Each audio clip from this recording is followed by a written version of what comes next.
네, 유익한 건강 정보를 전하는 시간입니다. 네, 오늘 주제는 바로 코와 관련된 질병인데요. 평소 가려운 코, 예민한 코를 가지신 분들께 굉장히 유용한 정보가 될 것 같습니다. 주제 화면으로 먼저 만나보시죠. 맑은 콧물과 재채기 등의 증상을 보이는 비염. 여름철 과도한 냉방기기의 사용과 찬 음식의 섭취는 비염 발생률을 높이고 있습니다.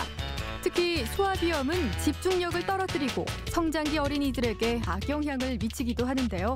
한방에서 말하는 비염의 원인과 예방법은 무엇인지 한의사 장복선 선생님과 함께 알아봅니다. 네, 코가 근질근질해서 코를 자주 만지거나 또 이렇게 비비는 증상을 호소하는 분들이 참 많습니다. 네, 주로 환절기에 많이 생긴다고 알고 있는데요. 그런데 지금 같은 이 더운 여름에도 많이 발생을 한다고 합니다. 왜 그런지 원인에 대해서 한의사 장복선 선생님을 모시고 자세하게 알아보도록 하겠습니다. 선생님 안녕하세요. 안녕하세요. 네, 이 여름철에도 비염 환자가 많다고 해서 좀 의아해 하는데요. 네. 어떻습니까? 어느 정도입니까? 네, 일반적으로 비염과 같은 코질환 환자분들은 환절기나 겨울철에 많다고들 생각하시는데요. 여름철 비염 환자의 수가 매년 5 내지 10% 정도씩 꾸준히 증가하고 있는 추세고요. 작년 같은 경우에 여름철 7, 8월 환자 수가 한겨울에 해당하는 1, 2월 환자 수의 약 80% 정도까지 육박하니까 꽤 많은 분들이 여름철에 코질환으로 고생하고 계십니다. 아, 그렇군요. 그렇군요. 그럼 이렇게 여름에 비염 환자가 급격하게 증가하는 이유가 있을 것 같은데요. 네, 첫 번째로 들 수 있는 것이 바로 선풍기나 에어컨과 같은 그러한 지나친 냉방기의 사용인데요. 이러한 냉방 장치가 없던 시절에는 실내나 실외의 온도 차이가 크지 않았는데 요즘은 냉방 장치들이 많이 보급되어짐에 따라서 실내와 실외의 온도 차이가 많이 생기게 되고요. 더운 바깥에 있다가 찬 실내로 들어오면 코나 땅구멍이 한껏 열려 있는 피부를 통해서 찬 기운이 몸속에 들어오게 되고 폐는 더욱 손상이 되어서 콧물이 난다든지 코가 막힌다든지 하는 증상이 심해지게 되는 겁니다. 뿐만 아니라 찬 기운이 우리 몸에 들어가게 되면은 체온을 유지하기 위해서 더욱더 많은 에너지를 쓰게 되고요. 그로 인해서 면역력이 떨어지게 되니까 여름철에도 감기에 아주 잘 걸리게 됩니다. 예. 여름에 저는 또 덥다고 아이스크림을 굉장히 많이 먹는데요. 이렇게 찬 음식도 좀 관련이 있나요? 예, 그것도 많은 영향을 미치게 됩니다. 찬 것을 먹게 되면 체외의 온도는 높은데 체내 몸 안의 온도는 상대적으로 낮아지게 되고 그로 인해서 안팎의 온도차를 줄이기 위해서 우리 몸은 활발한 대사 기능을 하게 되고요.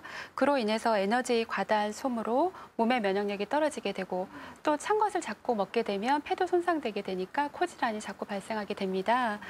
선조들이 이열치열이라는 말로 여름을 다스린 그러한 지혜를 엿볼 수 있는 부분이기도 하고요. 예. 그리고 또 하나가 더 있는데요. 바로 과도한 스트레스입니다. 여름철에는 무더위 그 자체로 유독 짜증도 많고 쉽게 화가 나기도 하는데요.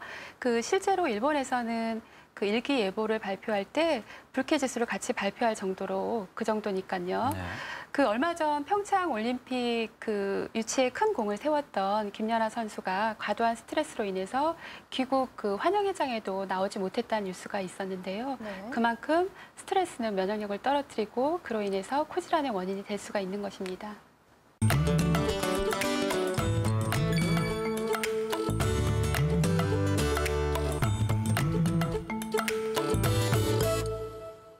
네, 조금 전에 폐가 차가워지면은 이 비염이 많이 생긴다 이렇게 말씀을 하셨는데요. 우리가 이 비염하면은 알레르기 비염에 대해서 많이 알고 있습니다. 혹시 다른 비염의 종류도 있나요? 어떻습니까? 일반적으로 비염이라고 하면 알레르기성 비염을 생각하지만 비염에도 원인과 증상에 따라서 그 종류를 여럿으로 나눌 수 있는데요.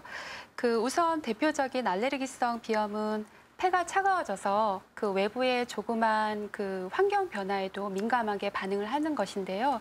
일반적으로 콧물, 코막힘, 재채기 이렇게 3대 증상을 나타내고요. 네.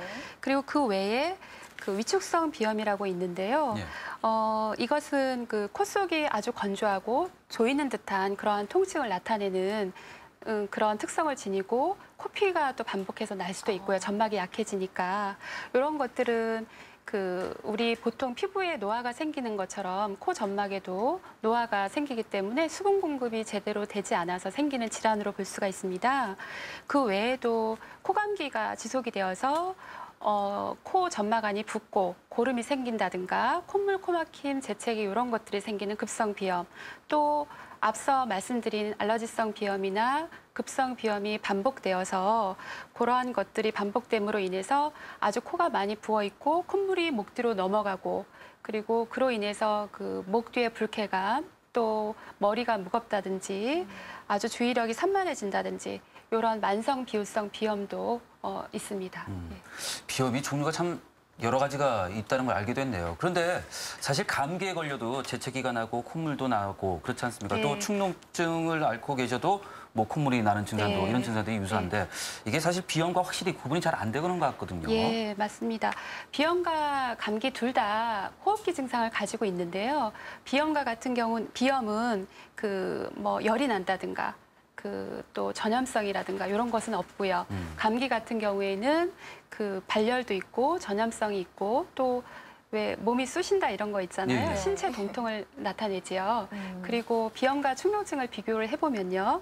비염과 같은 경우에는 맑은 콧물, 재채기가 좀 더 특징적이고요. 축농증 같은 경우에는 누런 콧물, 또 누런 콧물이 목들이 넘어간다든가 또 악취, 또 후각 기능의 저하 이러한 증상들이 나타나는 그 특징이 있습니다.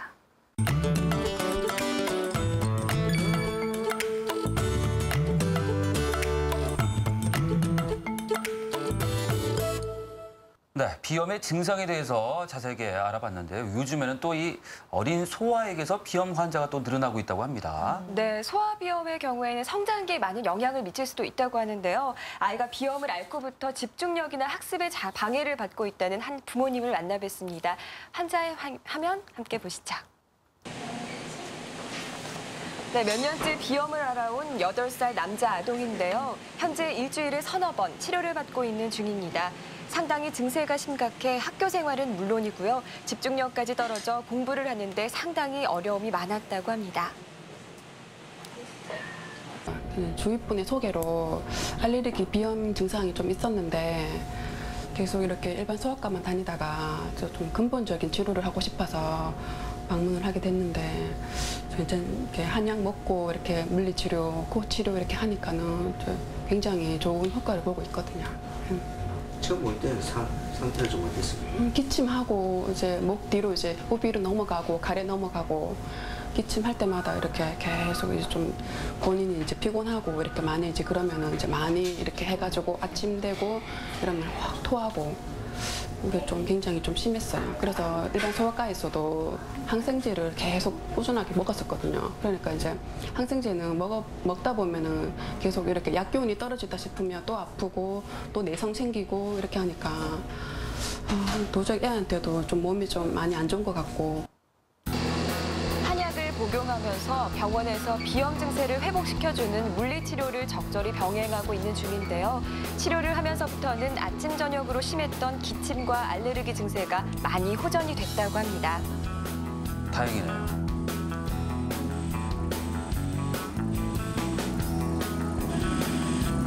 이 환자는 5살 때 알러지 비염이 시작이 되었고요. 그 어린이집 다니기 시작하면서 아무래도 환경이 바뀌고 그로 인해서 면역이 떨어지면서 시작이 된 것 같습니다. 처음 내원했을 당시에는 5살 때부터 현재 8살 때까지 증상이 지속되어 오고 또 만성화되다 보니까 그 만성 비염의 전형적인 증상인 코가 뒤로 넘어가서 목 뒤로 기침을 많이 하고 있었습니다. 기침이 아침에도 많지만 잠잘 때도 많았기 때문에 뭐 수면을 제대로 못 취해서 낮에 집중력도 많이 떨어지고 또 기침을 오래 하게 되면은 토하기도 하고 전체적으로 몸에 발진도 있고 해서 많이 불편한 상태였습니다. 5월 24일 정도에 내원했었고요. 그 이후에 꾸준히 한약 치료와 물리 치료를 병행하면서 기침은 하지 않게 되었고요. 그 외에도 알러지 증상도 많이 호전되어 지금은 많이 편안해진 상태입니다. 네, 8살 된 어린이의 얘기를 들어보셨는데요. 그 코가 목 뒤로 넘어가고 또 아침에는 구토 증세까지 보일 정도로 상태가 굉장히 심각했습니다. 네, 또 요즘에는 이 환경 문제에 대한 영향도 많이 받을 것 같은데요. 그렇다면 이 소아비염은 어느 정도 많이 발생하나요? 네, 소화비염 환자가 현재 내원하는 환자의 40 내지 50%를 차지하고 있는데요. 문제는 그 수가 점점 늘어나고 있는 추세라는 거지요.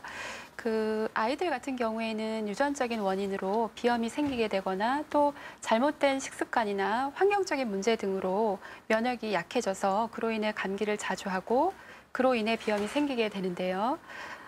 어린아이들은 자신의 증상을 잘 호소하지 못하잖아요. 표현하지 못하니까 대부분 코막힘이 있고 증상이 있는데 잘 모르시다가 콧물이 많아져서 목 뒤로 코가 넘어가게 되고 그로 인해 기침이 심해지게 됐을 때 그때 내원하시는 경우가 종종 있으십니다.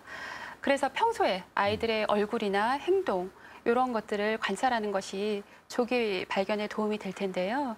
비염이 있는 아이들은 대부분 가려우니까 코를 만지거나 실룩거리고 또 킁킁거리고요. 또 입으로 숨을 쉬는 특징을 보이고 얼굴을 살펴보시면 눈 밑에 부분이 거뭇거뭇하게 보이는 일이 많거든요. 그런 것도 하나의 팁이 되겠죠. 예. 이러한 증상들이 보이면 바로 내원해서 확인해 보시는 것이 좋겠습니다. 아이가 집중력이 많이 떨어진다는 걸 호소하시는 분들이 좀 많은가요? 어떤가요?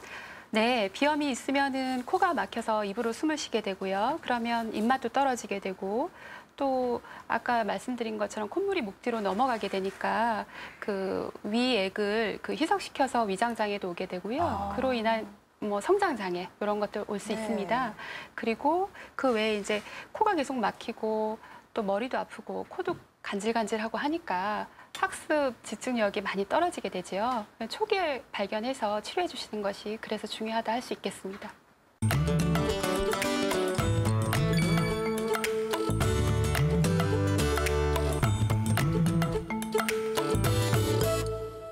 네, 소아의 경우는 이 비염이 심각하게 되면 성장 장애까지 올 수 있다고 하니까 참 걱정이 되는 것 같습니다. 자, 그러면 한방에서는 이 비염을 어떻게 진단하는지 또 궁금해지거든요. 네, 비염을 진단하는 몇 가지 체크리스트가 있는데요. 우선 재채기를 자주 한다거나 또 아침에 일어나면 코가 막히거나 콧물이 흐르거나 코를 자주 풀고 또 콧소리가 섞인 비음이 자주 난다, 코가 가렵다, 눈이 간지럽다, 모관이 간지럽다, 머리가 무겁거나 아프고 또 감기에 자주 걸리거나 기침을 한다, 또 콧물에 이제 피가 섞여 나오거나 코피가 나는 경우 이상 체크리스트에서 3가지 이상이 본인한테 해당이 되시는 경우에는 내원하셔서 검사를 받아보시는 것이 좋겠습니다. 네, 이런 증상이 일단 의심이 된다면은 일단 병원을 먼저 찾는 것이 급선무일 것 같습니다. 그렇다면 한방에서 이 비염 치료는 어떻게 하게 되는 건가요? 네, 일반적인 상식으로 비염의 증상인 콧물, 코막힘, 재채기 이런 것들이 코에 집중적으로 나타나게 되니까 코만 치료해주면 될 거라고 생각을 합니다. 하지만은 한의학에서는 조금 더 근본적으로 접근을 하는데요. 코를 관장하는 장부인 폐의 기능을 원활하게 함으로써 코의 기능도 좋아지게 되고 그로 인해서 비염을 근본적으로 치료하게 되겠는데요. 네. 종류별로 좀 나누어서 살펴보면 알레르기성 비염의 경우는 보통 코와 폐를 따뜻하게 해주는 약을 처방하고 뜸과 침으로 폐의 경락을 자극하는 치료법을 사용합니다. 그리고 아까 말씀드린 만성 비후성 비염, 즉 코 점막이 부어서 콧물이 밖으로 나오지 못하고 목 뒤로 넘어가는 그러한 만성 비후성 비염 같은 경우는 폐 기능을 강화하는 한약 복용과 그리고 콧물이 밖으로 배출되고 코의 부종을 좀 완화시킬 수 있는 한약재를 코 안에 직접 도포하기도 하고요. 마지막으로 위축성 비염의 경우는 노화 현상이 일어난 것이므로 몸을 보호해주는 그러한 한약 처방하고 그리고 코 점막을 좀 강화시켜주고 좀 노화된 점막 수분 그런 부족이나 이런 것들을 보완할 수 있는 한약재를 직접 코 안에 도포를 하고 있습니다. 그런데 궁금한 게 있는데요. 이 감기에 걸렸을 때 그냥 두게 되면 비염으로 발전할 가능성이 많다 이런 얘기를 들었는데 좀 맞는 말인가요? 네, 감기는 만병의 근원이라고 하잖아요. 비염에는 더욱더 이제 감기가 그 원인이 될 수 있는데요. 앞서 말씀드렸지만은 특히 여름철은 냉방 장치를 많이 사용하시니까 환절기 못지않게 감기에 걸리기 쉬운 계절입니다. 그러므로 우선은 감기에 걸리지 않게 평소에 면역력을 강화하고 또 충분한 휴식과 적당한 운동을 하시면서 좋은 음식도 많이 챙겨 드시고요. 그래서 감기를 예방하시는 것도 중요하고 또 걸리셨다고 한다면 바로 적당한 처방을 받아서 치료하시는 것이 중요합니다. 감기도 초기 감기, 또 말기 감기, 그리고 원인과 증상에 따라서 약의 처방이 달라지니까 반드시 처방을 받아서 드시는 것이 좋습니다.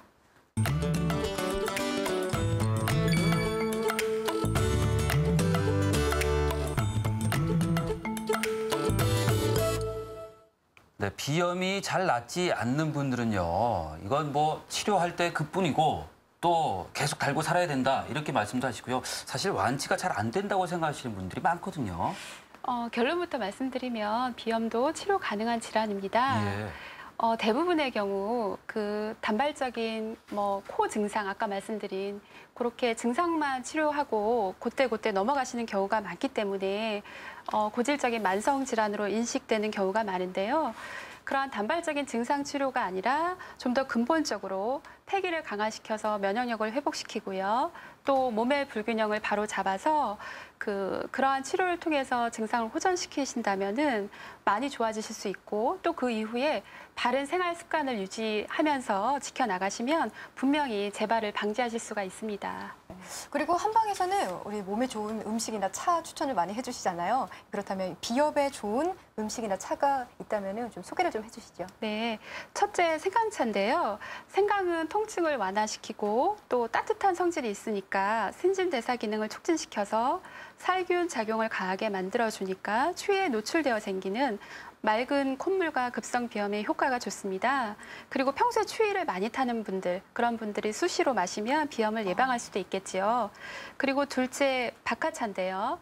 박하는 코막힘을 해소하고 비강내 염증을 완화시키는 효과가 있어요. 그러니까 평소에 호흡기 질환이 있으신 분들이 마시면 도움이 많이 될 수가 있습니다. 예, 이 생강차는 감기에 좋다라는 얘기를 많이 들었었는데 비염에도 좋군요.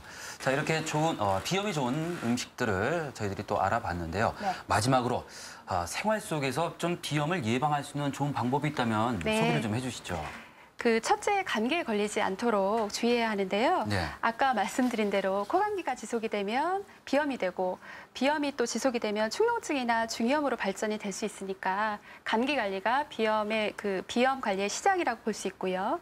둘째, 한의학적으로 볼 때 비염은 폐가 찬 기운에 손상을 입어 나타나는 질환이므로 찬 바람을 쏘이는 것뿐만 아니라 찬 음식이나 찬 음료를 마시는 것도 피해야 합니다. 셋째, 규칙적인 운동으로 기초 체력과 저항력을 길러 면역력을 증강시킬 필요가 있고요. 그리고 심한 스트레스는 면역력을 약화시키므로 스트레스를 이기는 자기만의 방법을 개발할 필요가 있겠습니다. 넷째, 유제품, 밀가루 음식, 인스턴트 식품, 커피, 탄산음료, 술, 담배 등은 비염을 악화시키니까 피하고 올바른 식습관을 유지해야겠고요. 마지막으로 체온 조절이 중요한데요. 특히 아이들 같은 경우에 땀을 흘린 다음엔 잘 닦아주실 필요가 있고요. 목욕 후나 머리를 감은 후에는 마른 수건이나 드라이어를 통해서 빨리 물기를 제거해 주시고요. 그리고 아침에 일어났을 때 일교차가 좀 있는 편이니까 바로 따뜻한 겉옷을 입어서 몸을 따뜻하게 해주는 것이 좋겠습니다.